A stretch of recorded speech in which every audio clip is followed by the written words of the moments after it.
फैसलाबाद, क्या आप हैं तैयार? आ गया है Audionic presents Jong 4G national T20 cup 2019 13 से 24 अक्टूबर इकबाल स्टेडियम फैसलाबाद में 18 मैचेस, 6 टीम्स, सरफराज अहमद, बाबर आजम, इमाद वसीम, शान मसूद, मोहम्मद रिजवान और हारिस सुहेल होंगे आमने सामने। टिकट स्टेडियम बॉक्स ऑफिस पर दस्तयाब हैं।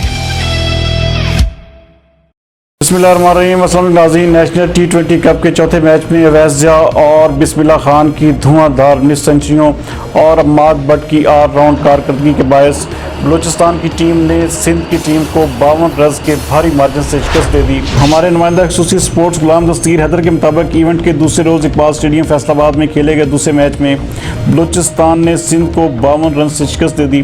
फातेह टीम के ओपनर अवैज़ ने 77 जबकि बिस्मिल्लाह खान ने 54 रन की जारहाना इनिंग्स खेली। 234 रन के पहाड़ जैसे हदफ की ताकत में सिंध का कोई भी बल्लेबाज बड़ी इनिंग्स खेलने में नाकाम रहा और पूरी टीम 20वें ओवर में 181 रन बनाकर आउट हो गई। इवेंट में मंगल के रोज भी 2 मैचेस खेले जाएंगे। पहले मैच में नॉर्दर्न और सेंट्रल पंजाब जबकि दूसरे मैच में खैबर पख्तूनख्वा और सदर्न पंजाब की टीमें मद्दे मुकाबिल होंगी।